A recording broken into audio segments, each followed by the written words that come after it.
부동산을 정리를 하고 월세로 이사를 간 다음에 비트코인을 매수하는 건 어떻게 생각하냐? 이런 질문도 사실 되게 많거든요. 네. 그런 부분은 어떻게 생각하시나요? 집은 어느 정도 가성비적인 그 관점에서 접근을 하고 그 남은 금액으로 비트코인과 같은 성장 가능성이 많이 남아있는 자산에 어느 정도는 투자를 해야 인플레이션도 해지하고 자산도 궁극적으로 늘려갈 수 있지 않을까 그런 생각이 듭니다.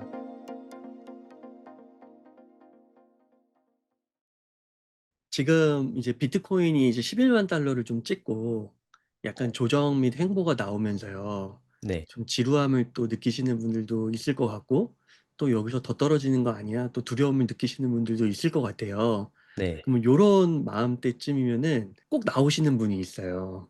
근데 그분이 누구냐? 바로 JP 모건의 CEO인 제이미 다이먼 회장님이십니다. 네네. 이분은 절묘하게 그 인간의 심리가 조금 흔들릴 때 음, 등장하셔가지고 좀 마음을 더 어렵게 하시는 그런 측면이 좀 있거든요. 제가 볼 때는. 네. 근데 이번에도 이분이 나오셔가지고 한 얘기가 미국은 지금 비트코인이 아니라 총알과 전차 비축이 필요하다. 그러니까 음, 지금 무슨 비트코인 전략적 매수가 뭔 말이냐. 그리고 기업들도 조심해야 된다 이런 얘기를 많이 하셨어요. 네. 근데 제 예감이 항상 맞는 건 아니지만 10중 8구는 이분 반대로 하면은 비트코인 투자는 돈 벌더라고요. 네. 그래서 이분이 이렇게 얘기했음에도 불구하고 또 비트코인 구매는 허용을 하고 있어요. 음, 그 JP 모건 그 고객들에게 있어서요. 네. 그리고 또 재미있게도 2025년 1분기에만 그 비트코인 자체 보유량을 늘렸는데 지금까지 매수한 보유량의 200배를 한순간에 그냥 올려버렸습니다. 네. 조 단위로 샀던 것 같은데요. 네.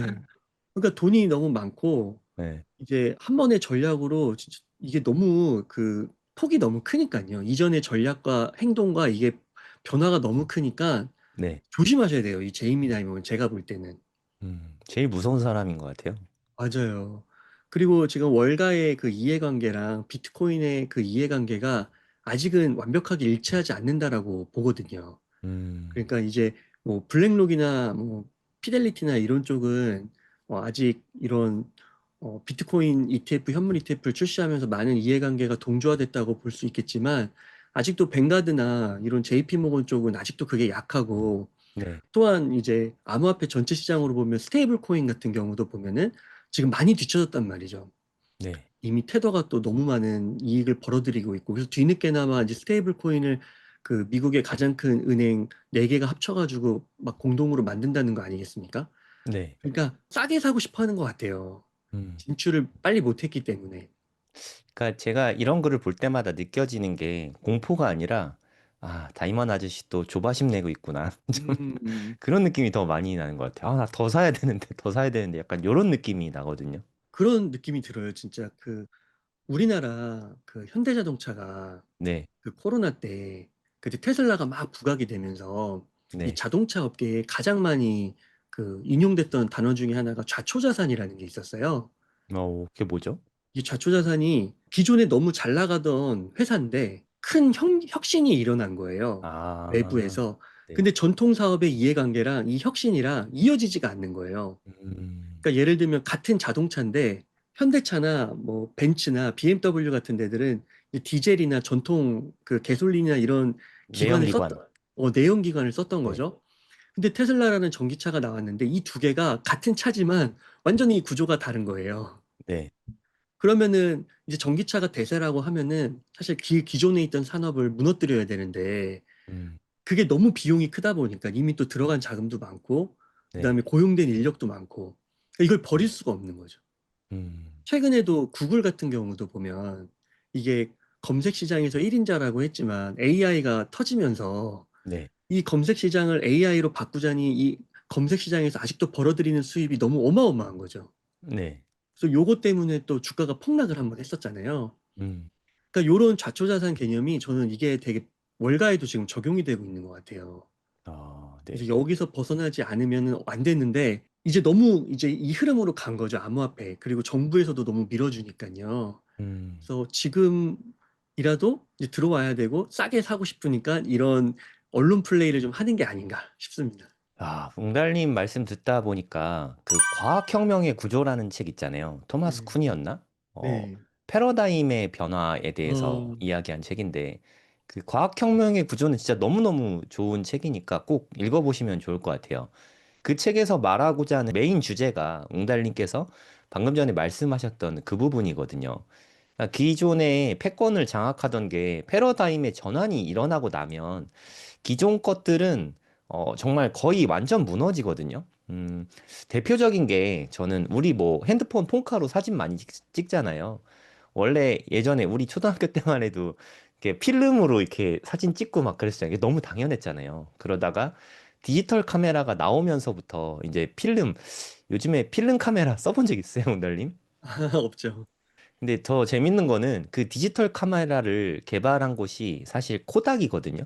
코닥에서 디지털 카메라를 개발했는데 필름의 1인자였던 코닥이 망했거든요. 음, 그러니까 본인들이 개발한 거면서도 거기에서 계속 시장에서 우위를 점하고 가지 못했기 때문에 그런 일이 좀 일어났었거든요. 제이미 다이머는 지금 머릿속이 좀 복잡할 것 같아요. 제 네. 생각에는. 되게 짧은 시간에 월가를 진짜 완전 장악해 버렸는데 이 패권을 계속 가져가는데 가장 큰 위협이 암호화폐 쪽 시장, 특히나 뭐 스테이블 코인 쪽 시장이 위협을 너무 많이 가하니까 아, 이거 어떻게 해야 되나 좀 셈법이 너무 좀 복잡한 것 같아요. 앞으로 좀 정말 대세가 무엇이 될지, 어떤 게 가치를 더해갈지, 이런 부분들에 대해서 고민을 해보는 게 정말 중요한 것 같아요. 그래서 투자를 할 때 조금 더 긴 시계열을 갖고 네, 장기적으로 바라보는 게 좋지 않을까 싶고요. 네. 그래서 베세트 재무부 장관은 이 제이미 다이먼 회장한테 그냥 직격탄을 날렸습니다. 저도 이거 봤어요. 지금 네. 저도 이 페이지 펴놓고 있는데. 예, 제이미 다이먼의 예측은 맞는 게 하나도 없다고. 네, 그래서 이제 이런 거를 봤을 때 네, 저는 특히 이제 비트코인도 저도 이제 짧은 경험이고 뭐 짧은 연륜이지만 네. 정말 맞는 게 없어요. 제이미 다이먼의 음. 예측은요. 사실 예측이 아니잖아요. 공포심 예, 주려고 하는 이 말이지. 맞습니다. 그래서 그런 거를 오히려 그 좀 유의하시고 오히려 저가 네, 매수, 분할 매수 기회를 삼으면 오히려 결과가 더 좋았던 저희 경험들이 많아서 네, 그거를 한번 공유해 보았습니다. 그다음에 이번에 이제 2025 비트코인 컨퍼런스가 미국에서 열렸었잖아요. 근데 정말 좋은 연사들이 많더라고요. 맞아요. 그리고 이미 그거를 다 한국말로 번역해 주셔서 유튜브로 많이 공유를 해 주셔가지고 음, 근데 확실히 정말 저도 좀 너무 부럽더라고요. 그러니까 저도 좀 언어를 좀 잘하고 영어를 좀 원활하게 쓸 수 있고 그다음에 미국이라는 나라가 좀 가깝다면 심리적으로도 좀 가깝고 물리적으로도 좀 가깝다면 진짜 가서 그 열기를 한번 경험해 보고 싶고 음, 마이클 세일러 뭐 사이페딘 아모스 뭐 맥스 카이저 등등 아, 정말 1대1로 대화도 진짜 많이 하더라고요. 그러니까 그런 거를 너무 하고 싶은 거예요. 음, 그래서 너무 부러웠는데 그 중에서 이제 마이클 세일러 회장님이 나오셔가지고 부자가 되는 21가지에 음, 대해서 이제 언급을 하셨습니다. 근데 그 중에서 이제 21가지를 언급을 하는데 그 중에 이제 저의 좀 패부를 찌른 언어 중에 하나가 네, 바로 요거였습니다. 그 AI를 경영에 적용하지 못하면 차라리 음, 비트코인을 사라 이 말씀을 하셨는데요. 그러니까 어, 이제 앞으로의 시대는 AI 시대라는 거예요. 그리고 네, 이제 부가가치가 AI에서 나오는데 이 AI에서 부가가치가 정말 큰 부가가치가 나와서 이제 웬만한 그 기본 노동력이 들어가는 그런 과거의 산업들 있잖아요. 뭐 소위 네, 산업화 혁명 이후에 벌어졌던 그런 제조업 같은 것들은 이제 부가가치가 엄청나게 줄어들 거라는 겁니다.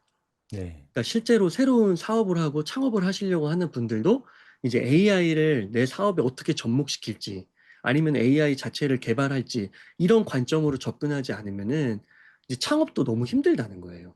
음, 그래서 제가 이 말이 너무 와닿아가지고 그래서 이제 세일러 회장님이 하시는 얘기가 뭐냐면 이거를 아예 못할 바에는 지금 뭐 사업을 한다더니 뭐 그렇게 하는 것보다 차라리 비트코인을 사면 최소 연 30%의 성장이 매년 나올 것이다. 어, 그러면 5년 후만 지나도 이제 정말 상당한 자산을 거둘 수 있을 것이다. 이런 얘기를 하시거든요. 그래서 비트코인을 30%. 사서 10중 8구 성공해라. 네, AI에 넣어서 그 연 30%의 성장이 얼마나 어려운 거냐면, 그거를 약 5년 이상 해낸 게 바로 매그니피센트 세븐 기업이라는 거예요. 음, 그러니까 대부분의 기업들, S&P 500에 들어가 있는 대부분의 기업들, 거의 100만 개라고 하셨던 것 같아요. 그 기업들은 그 연에 30%의 성장을 못 한대요. 음. 근데 우리가 그거가 하고 할 수 있다고 생각하고 이제 창업을 하는 건데 그거를 할 수 없다면 차라리 이제 비트코인을 사서 확률을 높이라고 이렇게 얘기를 하시더라고요. 야, 연 30%. 듣기만 해도 진짜 말도 안 되는 음, 숫자인 것 같아요. 맞아요. 아마 그 워렌 버핏이 연평균 수익률이 한 18% 정도 됐을 거예요. 예전엔 그게 되게 높았었는데 음. 자산 규모가 커지다 보니까 이제 18% 사실 어마어마한데 30%라니 믿기지가 않습니다, 아직도. 그리고 요즘에 그 챗GPT나 뭐 퍼플렉시티나 그록 같은 거 써보면요. 네.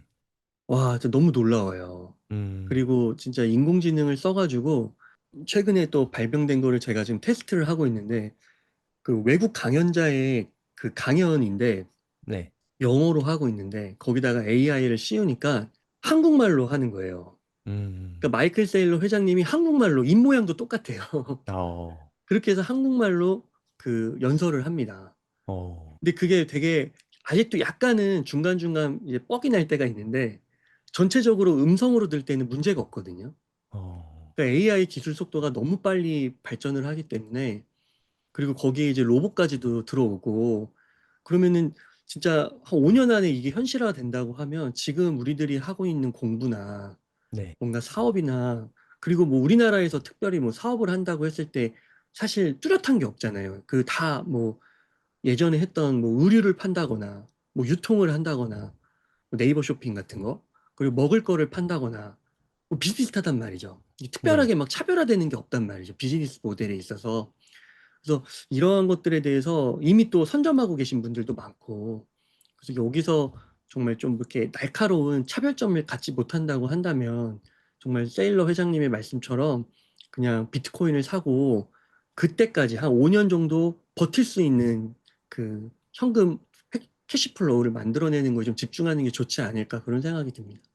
이쯤 되면은 다들 이제 고민하시는 게, 한국인들은 대부분 자산이 부동산에 많이 편중돼 있잖아요. 음, 그래서 부동산을 정리를 하고 월세로 이사를 간 다음에 비트코인을 매수하는 건 어떻게 생각하냐? 이런 질문도 사실 되게 많거든요. 네. 그런 부분은 어떻게 생각하시나요? 정말 솔직히 말씀드리면은 우리나라의 핵심지, 뭐 용산이라든지 강남 3구라든지 뭐 성수동 이런 곳에 부동산을 살 게 아니라면 저는 그 집에 대해서 너무 집착할 필요는 없다고 생각해요. 음, 집이 옛날처럼 그 2000년대, 2010년대처럼 집값이 오를까 네, 그렇게 생각하지 않고 그 다음에 그 정도 오른다 해도 이제 인플레이션이라든지 이런 물가 상승에 그 대비가 안 된다고 보거든요.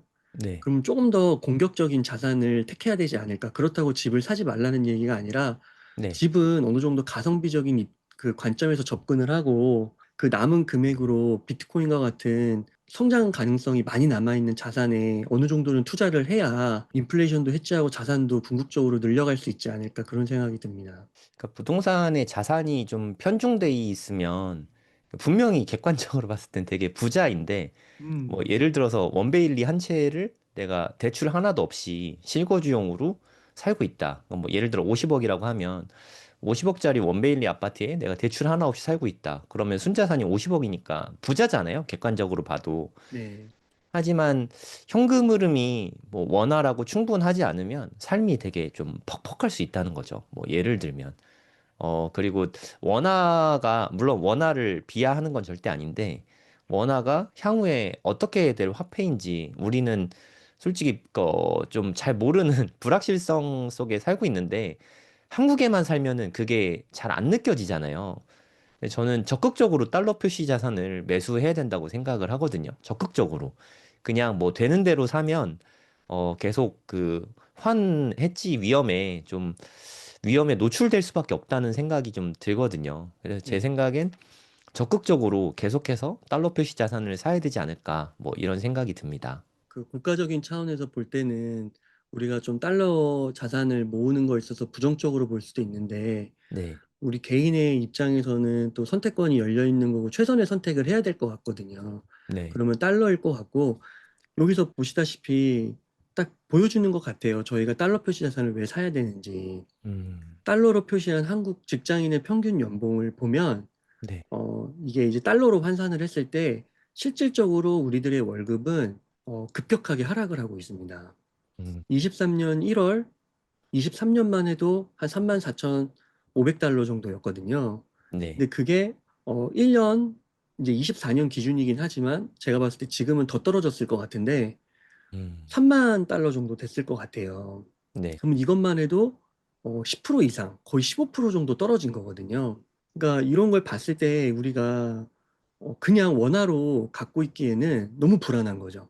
네. 그리고 오늘도 이제 뉴스가 나왔더라고요. 그 한국은행에서 불과 일주일 전에, 한 1, 2주 전에 발표한 그 2025 한국 경제 성장률 발표했을 때 그 성장률을 0.8%로 예측을 했는데요.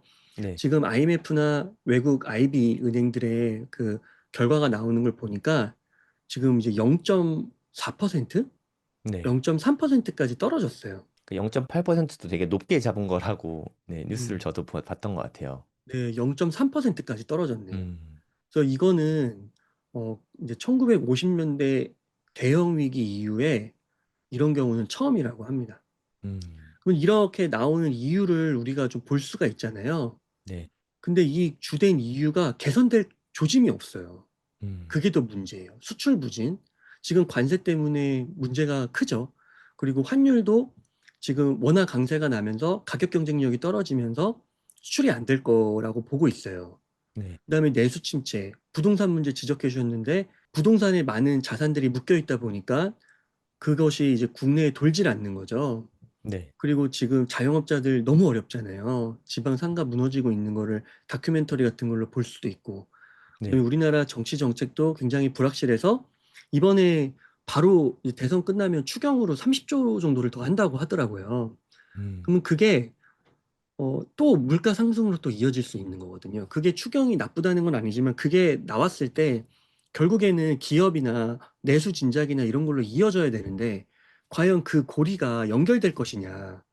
근데 지금까지 그게 별로 연결되지 않았거든요. 코로나 이후 때부터 돈을 많이 풀었는데. 네. 그래서 이게 중요한 게 이 하향 조정의 배경이 개선될 가능성이 별로 뚜렷하게 안 보인다. 음, 그러면 과연 우리가 자산을 계속 원화 표시 자산으로 갖고 있어야 되느냐. 물론 아까 말씀드린 것처럼 상급지, 초상급지는 문제가 없을 것 같아요. 네. 그분들은 또 다른 자산도 많을 거지만. 근데 정말 집 한 채 보면서 우리가 많이 살아왔잖아요. 중서민층 이하들은요. 네. 그런 분들에게는 지금이라도 좀 관점을 바꿔서 달러 표시 자산으로 집중해야 되지 않을까 싶습니다. 네. 좋은 말씀 많이 해주신 것 같아요. 이게 앞으로 우리나라에서 한 20년 후가 되면, 그 지금 현재 평균 연령이 한 40살 정도 되거든요. 40대 초반 정도 되는데, 20년 후가 되면 평균 연령이요. 대한민국 평균 연령이 60대가 된다고 합니다. 음, 전 이게 너무 충격적이거든요. 네, 그러니까 애들이 안 태어나니까 평균 연령을 줄일 수 있는 요인 자체가 너무 없는 거죠. 그러니까 우리가 20년 후가 되면 지금은 뭐 60대 분들이 그래도 좀 연세가 있으신 뭐 그런 느낌이 나는데 그쯤 되면 그게 그냥 평균인 거예요. 그러니까 우리 예전에 60이면 뭐 할아버지 할머니라고 불렀잖아요. 네, 그러니까 할아버지 할머니가 평균이 되는 나이 든 대한민국이 되거든요. 저는 그 부분이 사실 좀 되게 걱정입니다. 맞아요. 그래서 그런 부분이 또 하나 있고, 그래서 비트코인을 저희가 달러 표시 자산이 또 대표적인 게 비트코인이니까요. 네. 그래서 비트코인을 이번에 2025 컨퍼런스에서도 얘기하는 거 보니까 앞으로 비트코인은 좋아 보이는 것 같아요. 그래서 음. 달러 표시 자산을 뭘 사모아야 되냐. 제가 오늘 아침에도 지난주에 제가 대학교 다닐 때 같이 하숙하던 선배 형이 있었거든요. 대학교 때. 네. 그 형을 지난주에 만났었는데 그 형이 오늘 아침에 이제 카톡을 보낸 거예요. 어제 간밤에 보낸 거죠. 네. 그래서 이제 자녀의 적금 계좌를 깨고 음. 어, 이제 비트코인 모으는 거 어떻게 생각하냐고 해서 저는 좀 그때 만났을 때도 그렇고 지금도 너무 찬성이라고 네. 그 적금 들어서는 답이 없다고 이제 말씀을 드렸거든요. 네. 근데 그런 면에서 봤을 때 이제 달러 표시 자산으로 비트코인을 모아가면 참 좋을 것 같은데 또 한 가지 좀 이야기를 나누면은 재밌는 이야기가 있었어요. 네. 그 파나마 시티 시장님이 나오셨어요. 네. 엄청 젊으시더라고요. 30 몇 살이시더라고요. 음. 근데 이 남미 쪽에 계신 분들이 좀 정치권이 되게 젊으신 분들이 많아요. 엘살바도르도 좀 그렇잖아요. 네네. 켈레 대통령? 네, 부켈레 대통령도 그렇고요. 또 이분이 나오셔가지고 운하, 여기 파나마 운하가 여기 딱 북미와 남미의 요 사이에 있거든요. 네. 근데 여기에 이제 배가 많이 지나다닐 거 아니에요. 딱 지도를 봐도 이게 또 막혀 있으면 돌아가야 네. 되니까. 네. 근데 여기에 이제 통행료를 받는데 이걸 비트코인으로 이제 받을 거를 지금 추진 중에 있다. 이런 얘기를 하는 거예요. 음. 그래서 이걸 비트코인으로 받으면 어떤 혜택이 있냐면 이게 기존에 있던 그 금융망을 통해서 하면은 결제도 되게 복잡하고 네. 수수료도 높고 그 돈도 되게 나중에 들어온대요. 음. 한 일주일 걸린대요. 그리고 사전에 통과하려고 하면 막 문서 작성해야 되고 막 그 맞아요. 검토하고 막 네. 금융권까지 넘기고 막 해야 되는데 너무 복잡하대. 근데 이걸 블록체인으로 만들고 비트코인에다가 올려놓으면은 너무 투명하게 될 수 있다는 거죠. 그래서 여기서 네. 돈과 인력과 시간을 줄이면 막대한 비용을 절감할 수 있다. 아. 이런 얘기를 하더라고요. 그리고 이제 그렇게 되면서 이 경제가 또 이제 발전을 하면 파급 효과로 뭐 주변에 더 활성화가 되면은 뭐 음식점 같은 게 하나 더 생길 수도 있는 거고, 네. 뭐 호텔이나 뭐 이런 게 더 생길 수도 있는 거잖아요. 그러면서 이런 거를 얘기하더라고요. 그래서 이런 수요도 있다, 비트코인의 수요는. 네. 그러면 요것도 이제 비트코인의 사용처가 생기면서 추가 수요가 생기는 거니까 이제 중장기적으로 볼 때는 비트코인의 가격 상승 압력으로 네. 긍정적인 압력으로 작용할 수 있는 게 아닐까 싶습니다. 네, 향후에는 솔직히 그 소액 결제는 뭐 물론 라이트닝 서비스 같은 게 뭐 될 수는 있긴 하겠지만 좀 금액이 큰 것들 있잖아요. 뭐 주택 결제라던가 뭐 이렇게 뭐 파나마 운하에 뭐 이렇게 배 지나가고 이런 좀 금액이 큰 것들 이런 것들은 비트코인으로 대체가 좀 많이 될 가능성이 있을 것 같아요. 그리고 뭐 우리가 항상 이야기하는 뭐 스테이블 코인도 그중에 큰 축을 하나를 담당하게 될 것 같고 그래서 저는 시간이 좀 많이 지나면 비트코인이나 뭐 스테이블 코인, 특히 스테이블 코인이 핵심 자산으로 좀 결제 수단으로 이용이 될 것 같은데 그거를 비자나 마스터도 너무 잘 알고 있잖아요. 걔네들도 이제 암호화폐 블록체인 기술을 결제에 도입하는 걸 이미 아마 그게 되자마자 걔네가 제일 빨리 할 거예요. 지금 걔네 버는 돈이 어마어마하더라고요. 뭐 이렇게 영업이익률도 엄청나고 되게 좋은 기업이더라고요.